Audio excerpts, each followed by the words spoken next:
Hey everyone, it's Blake, and welcome into episode number 21 of our WWE 2021 Save and TEW 2020. This is the go home edition of SmackDown before we get to Great American Bash, which, by the way, plan right now, we're going to have a little fun and actually do this on a pay-per-view day. So the plan right now is to put Great American Bash up on Sunday. So kind of altered the schedule a bit this week so we can put Great American Bash up on a traditional pay-per-view day. So it will be up on Sunday, so that you can be looking forward to. So again, be sure to subscribe, notifications, all that good stuff. That way you can get it whenever it pops up there on Sunday morning. So let's jump right into SmackDown. There's a lot to get to.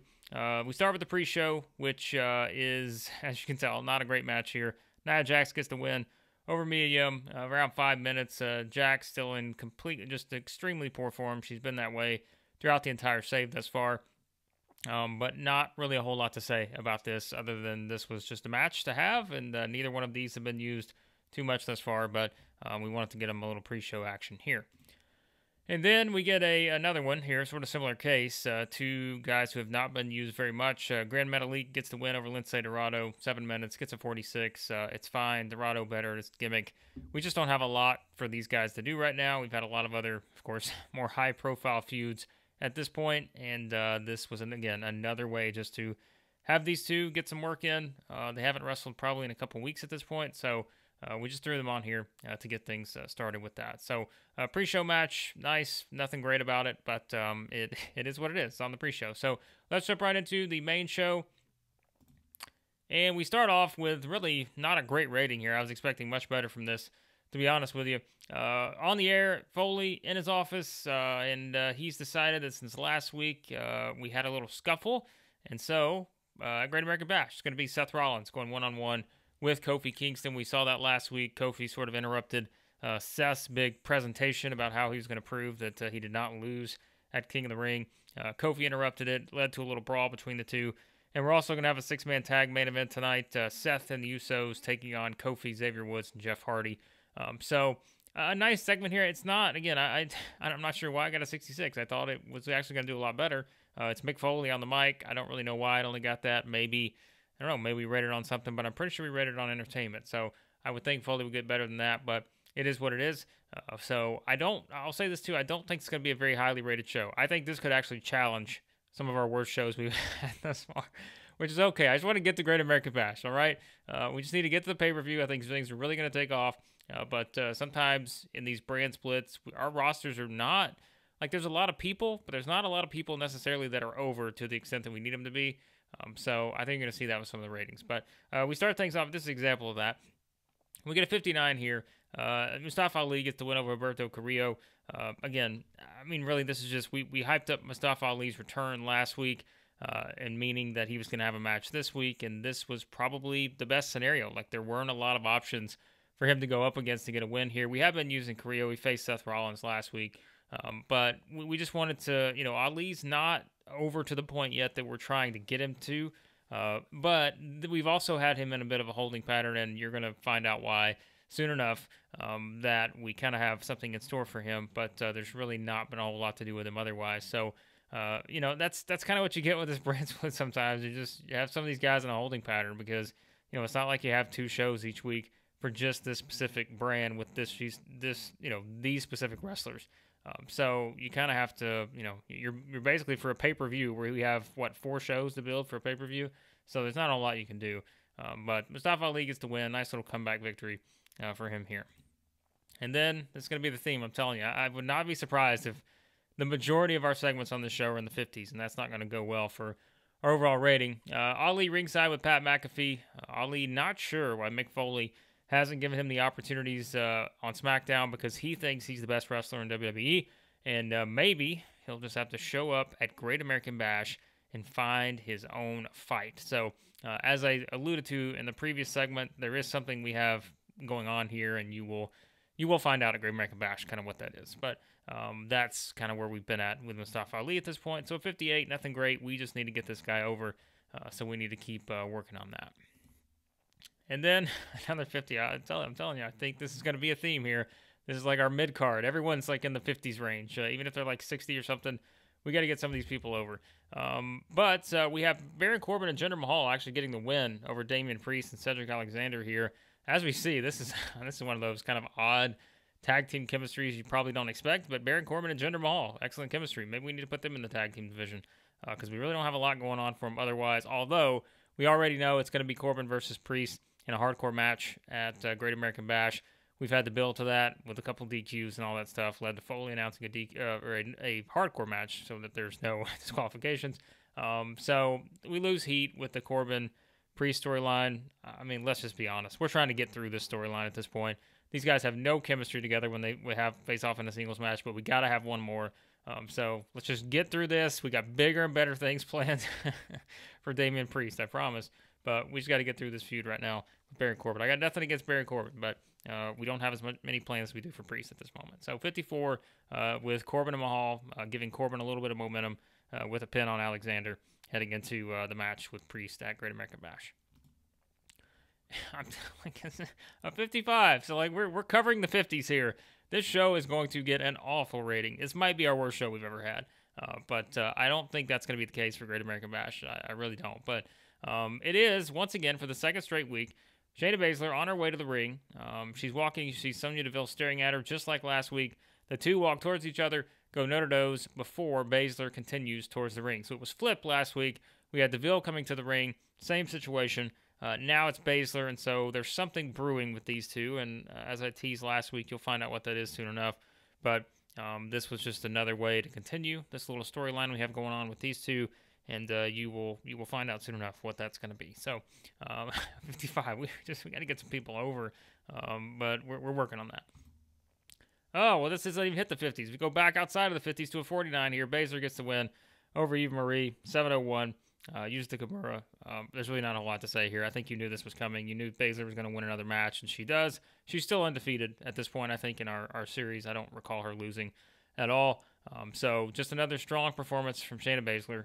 And that's really nothing more to say other than that. So, well, we're back in the 50s here, 58, with Shinsuke Nakamura and Titus ONeil taking on Elias and Jackson Riker. It is Nakamura and Titus ONeil getting the win, with Nakamura pinning Riker. Of course, Nakamura was head and shoulders above everyone else. That's no surprise. When it comes to the in-ring work, I'm just honestly happy to get a 58. I didn't know if we were going to get that high. The SmackDown, I think it's something I'm starting to notice, is the SmackDown mid-card situation is not great. Like, we have a bunch of people who, like I said, they're in like this 50s, probably 40s type range when it comes to overness. And we know with WWE, like in this game, like we're using it based on rated on overness more so than just the in-ring work. So it's hard sometimes to get some of these people over because we have some of these things we're trying to do with, just different storylines and such. And so we have to kind of build these, but there's just not a lot of people that are over. So this is one of the disadvantages, I think, of the brand split that we've had so far, is just seeing, I think particularly on SmackDown, I think things are a little bit stronger on Raw. But on SmackDown, we just have a lot of people without much direction. And there are not a lot of people really that, we're going to be pushing as top stars either. So that makes it even more difficult. But we do know Nakamura is set for a big match at Great American Bash. And that's going to lead us into something that finally gets into the 60s. This is a beautiful thing. As Nakamura is celebrating his victory, Cruz comes out with his title belt, the IC title, and congratulates Nakamura on the win, but that his best years are behind him and that he can't hang with the young guns anymore. This is his time. Great American Bash, he's going to show the world that it's his Intercontinental title, and there's nothing Nakamura or anyone else can do about it. So that's our final little build to the IC title match at Great American Bash. It is going to be Cruz versus Nakamura. Cruz, another one who's, we haven't really given him a lot to work with thus far, but this is kind of his first big match in our save based on, getting a one-on-one match with Nakamura. So we'll see how that turns out at Great American Bash. That's one of several title matches we're going to have on that show. And finally, we get an absolutely, good segment here as a 76. Speaking of title matches, we get a little contract signing. Video Bianca and Asuka, they're at a table with Mick Foley. He goes through the details of their upcoming SmackDown Women's title match at Great American Bash. We get the contract signing. Both of them do the same. They sign it. And then both stand up, shake hands, but it is Asuka who pulls in Belair close to her and then says, Bianca, Are you ready for Asuka? Asuka, let's go, walks out of the room. So that's our tease for the big SmackDown Women's title match at Great American Bash. So at least we get a good rating here. I don't think that's going to be enough to catapult us into a great show rating, but maybe some of the segments we have left will do that. But I'm pretty excited to see kind of what we get out of the Bianca-Asuka match, just from a rating standpoint. I mean, obviously, I know where things are headed storyline-wise, but I'm really excited to see kind of what kind of match they have, how good we can do on that from a rating standpoint, because both of them are pretty over. And I think that, chemistry-wise, we'll see if it's there. Hopefully it is. But I think that's going to be a fun match. So I'm looking forward to that one, Great American Bash. All right, we continue the 70s going here. This is good. Good theme. Drew McIntyre gets the win over Sami Zayn. It goes about 18 minutes. This was one where essentially you have Drew coming out based off of everything that happened last week with Bray Wyatt. We're going to get to that in a second. But Drew just, wants to fight someone, and it turns out it's Sami Zayn.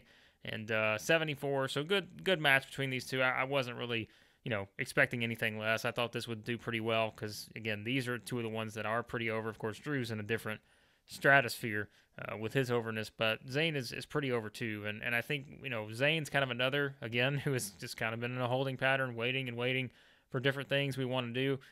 But we've got some stuff coming up for him as well. So there's a lot of different things we have going on here, but this is where things are at. And I think, for Drew, there are bigger things in store, which means 78, we get a great promo here from Drew.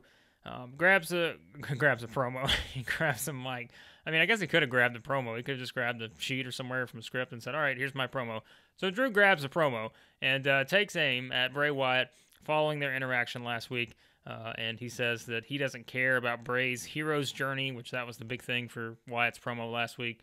All he cares about is getting his ass in the ring at Great American Bash. So if he's that much of a hero, he'll walk inside the ropes and get what he deserves, and that is a Scottish ass-kicking. So that sets up some intrigue heading into it. Now, as you can probably tell, this is going to be a little bit different, what you're going to see with McIntyre and Wyatt at Great American Bash. I will tease that a bit.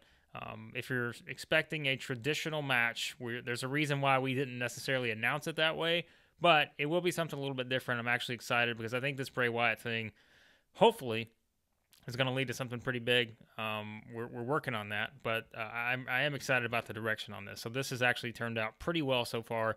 It's really hit the points we want it to hit, and I think it takes another step at Great American Bash. So I think that one's going to be a lot of fun, and we'll see what we get out of their interaction. I don't want to call it a match just yet at Great American Bash.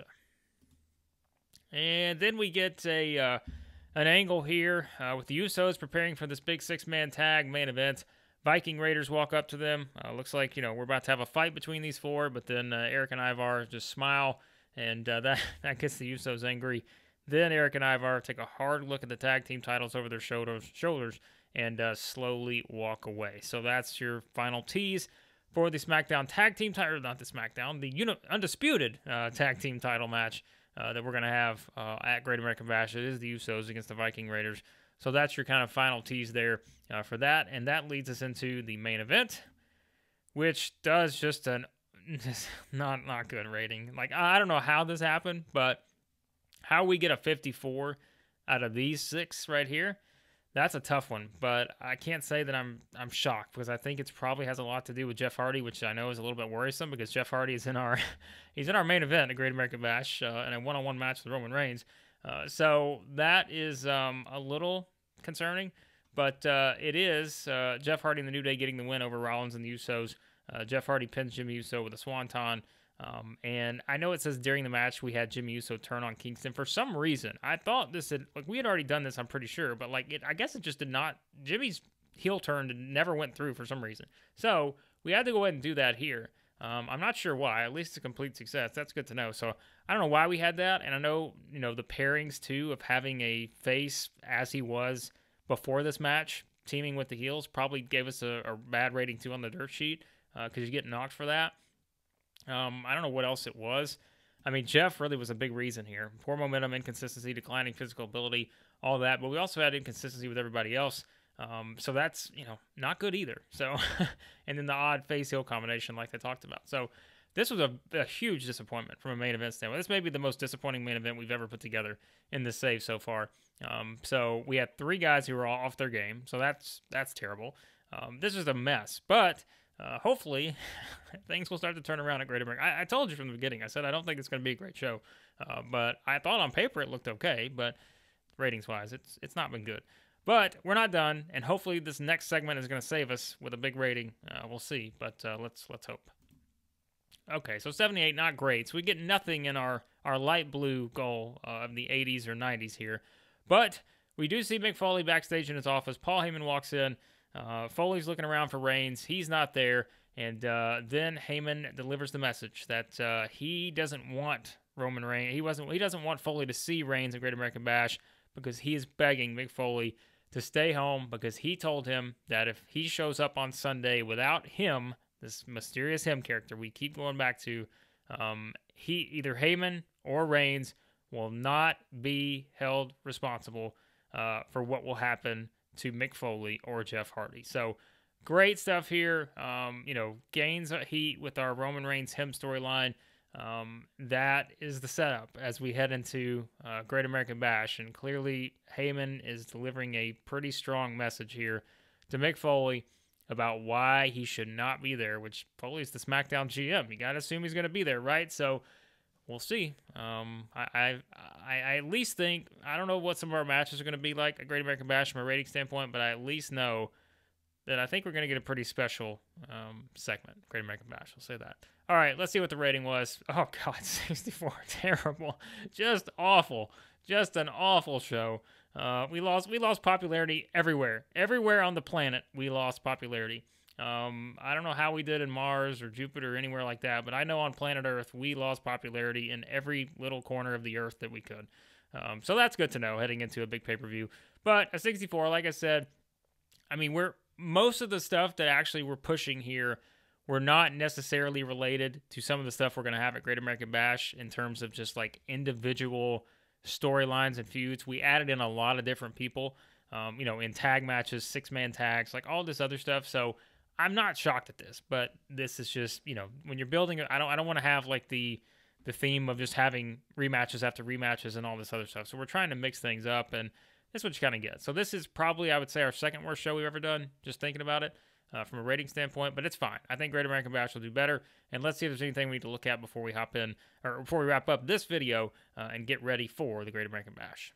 All right, so SmackDown, as you can see, some found it good, although some found it underwhelming. Put me in the latter category. I thought it was pretty underwhelming, but can't say I'm shocked about that. Let's look at some of the stuff here, and then we do have something we need to get to address. Drug test fees, as usual. SmackDown viewing, 4.34, that's fine. Oh, I saved this from earlier in the week. They have lost their way. Johnny Gargano, Candice LeRae have divorced. This is awful. I assume this is Triple H's fault because everything else has been Triple H's fault in NXT. We're at war with AEW, New Japan.